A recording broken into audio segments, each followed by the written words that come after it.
Welcome to my class. I am Abdus Salam, Assistant Teacher, Rajshahi Collegiate School, Rajshahi, Bangladesh. My dear viewers, you are learning English with me easily and simply. Before this video, we have made a video that is on conditional sentences, especially that was related to first condition. But today I am going to make this video only on second condition, which is very important. Please follow this video from the very beginning to the end, and then you can learn how to make sentences by using the conditional structure, I mean second condition. How to make sentences by using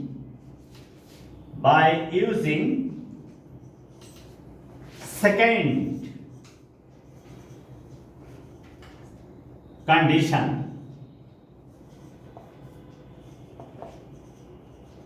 structures.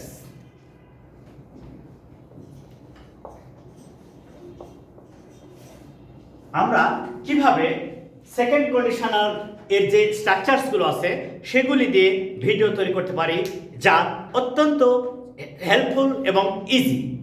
তাহলে শুরু করা যাক। if you tried a lot, you could do better. If you tried a lot, you could do better.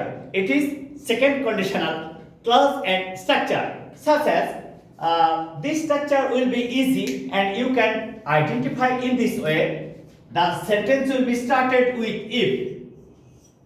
if plus simple past plus past conditional. In this way, we can make hundreds of sentences easily by using these conditional structures. তাহলে আমরা যেটা দেখব যে simple past কি, এখানে দেখা বিষয় যে subject plus past form of the verb plus object or extension. In this way we can make simple past tense. তাহলে আমরা কি দেখলাম, যখনই আমরা দেখব যে একটা সেন্টেন্সের স্ট্রাকচারটা এরকম হয়ে আছে, প্রথমে সাবজেক্ট, তারপরে ভার্বের পাস্ট ফর্ম, তারপরে অবজেক্ট অথবা এক্সটেনশন দেওয়া আছে, আমরা শিওর হয়ে যাব এটা সিম্পল পাস্ট টেন্স। তাহলে এখন কথা হচ্ছে যে সেন্টেন্সটা যদি শুরু হয় ইফ দ্বারা এবং প্রথম ক্লজ সিম্পল পাস্ট টেন্স হয়, তাহলে কি ইফ সাবজেক্ট সিম্পল ভার্বের পাস্ট ফর্ম, তাহলে এটা সিম্পল পাস্ট টেন্স। তাহলে দ্বিতীয় ক্লজটা হবে পাস্ট কন্ডিশনাল। পাস্ট কন্ডিশনালটা কিভাবে গঠন করতে হয় সেটা দেখি। Past conditional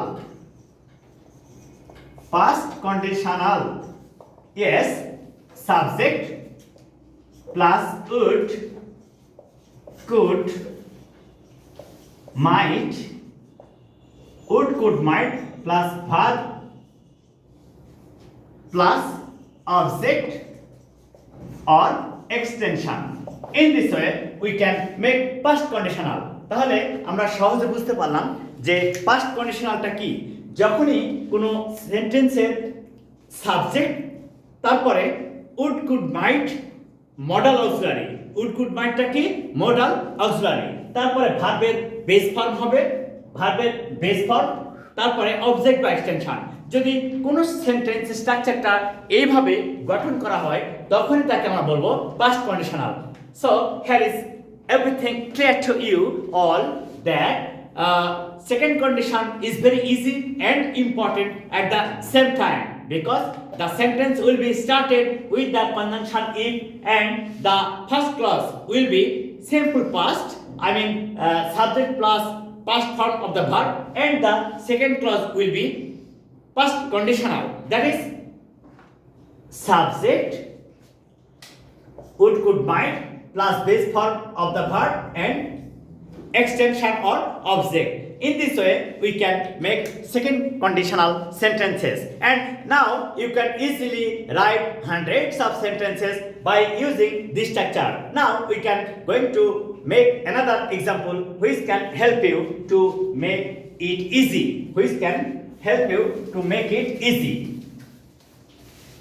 Actually, practice makes a man perfect. If he practices regularly in this way, I hope all these things will be clear to you. That is, if you work hard,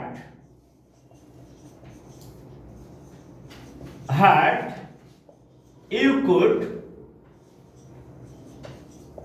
be successful. If you work hard, simple past and it is past conditional, যা আমরা আগেই বলেছি। এখন প্রশ্ন হলো কখন could ব্যবহার করব, কখন would ব্যবহার করব, কখন might ব্যবহার করব, এইটা আমাদের প্রশ্ন। Yes, that is so much easy. If anybody possesses the quality of doing something, I mean having the capability of doing something, we can use could. একজন ব্যক্তি অতীতকালে একটা কাজ করতে পারতো এবং ওই কাজটা করার ক্ষমতা তার ছিল, তখন আমরা সাবজেক্টের পরে could ব্যবহার করব। তাহলে আরেকটা সেন্টেন্স দেখি। She was a bright student. She was a bright student. আমরা কিন্তু প্রথমে স্বীকার করে নিলাম যে তিনি একজন মেধাবী ছাত্রী ছিলেন। তাহলে if she tried a lot, she could stand fast. যদি তিনি অনেক চেষ্টা করতেন তাহলে প্রথম হতে পারতেন। আমরা কিন্তু সহজেই ব্যাপারটা তুলে ধরতে পারলাম। যেমন দেখো, if দ্বারা শুরু হয়েছে, প্রথম class simple past, tried simple past, আর দ্বিতীয় ক্লাসটা subject would could might plus ভার্বের বেস ফর্ম। তাহলে আমরা সহজে শিখলাম কি, সেন্টেন্স if দ্বারা শুরু হয়ে প্রথম ক্লাস যদি পাস্ট টেন্স হয়, পরের ক্লাসটা পাস্ট কন্ডিশনাল হয়। আর could কেন ব্যবহার করা হচ্ছে? could ব্যবহার করা হচ্ছে এই জন্য যে could দ্বারা কোনো ব্যক্তির অতীতকালে কোনো কাজ করার ক্ষমতা প্রকাশ পায়, এখন নেই, আগে ছিল। আর তাহলে would কখন বসবে? Yes, that's another question.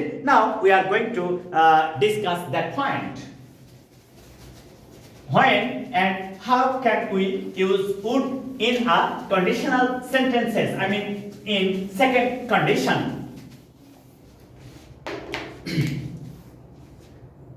Look at it please. I was a regular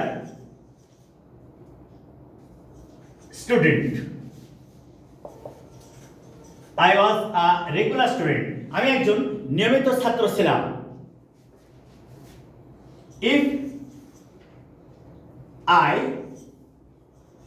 got free time, I would study all the subjects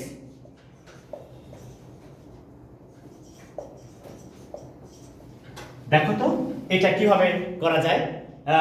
এখানে could না would ব্যবহার করতে হবে। কেন? প্রশ্ন হলো যে একজন ব্যক্তি অতীতকালের একটা কাজের অভ্যাস ছিল, এই অতীতকালের অভ্যাস প্রকাশ করার জন্য would ব্যবহার করতে হয়, আর could দ্বারা কোনো কাজের ক্ষমতা প্রকাশ পায়। It is the difference. That is, একজন ব্যক্তি অতীতকালে কোনো কাজ করতে পারত, কাজটা করার ক্ষমতা ছিল, তখন সে ব্যবহার করবে could।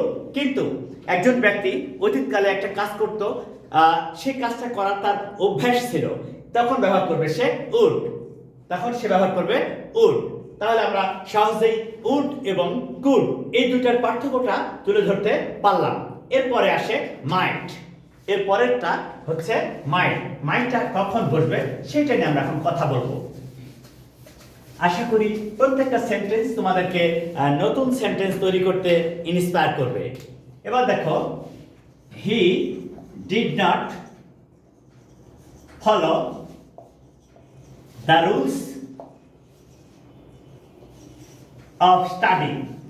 সে পড়ালেখার যে নিয়মগুলি সেগুলি ফলো করতো না। তাহলে কি বলছে? if he tried a lot he might do better. এখানে একটা বিষয় আমরা ফলো করছি, সেটা কি? যে দেখো, he did not follow the rules of study. সে পড়ালেখার রুলস গুলো মেনটেন করতো না। আচ্ছা, যে পড়ালেখার রুলস মেনটেন করে না সে ভালো করতে পারবে? নো। তাহলে এখানে কুড ব্যবহার করা যায় না। আবার সে পড়ালেখা করতো না, তার মানে উড না, সেটাও ব্যবহার করা যায় না, কারণ তার তো পড়ালেখা করার অভ্যাসই নেই। তারপরে আসছে মাইট। ইয়েস, একজন অনিয়মিত ছাত্র যতই চেষ্টা করুক, যতই ভালো করুক, তার ভালো করার সম্ভাবনা খুবই কম। এই যে কোনো কাজটা অতীতকালে হওয়ার সম্ভাবনা খুবই কম ছিল, নিশ্চয়তা খুবই কম ছিল, সেই ক্ষেত্রে ব্যবহার করব আমরা might. So my dear viewers, now you can easily understand the difference among the would, could and might, and now you can follow the videos from the beginning to the end, and you can learn the structure which can help you to write more and more new sentences which will help you to be confident in English. So please take care, share my videos to your friends and subscribe and tell them to subscribe. Thank you all. Assalamu alaikum.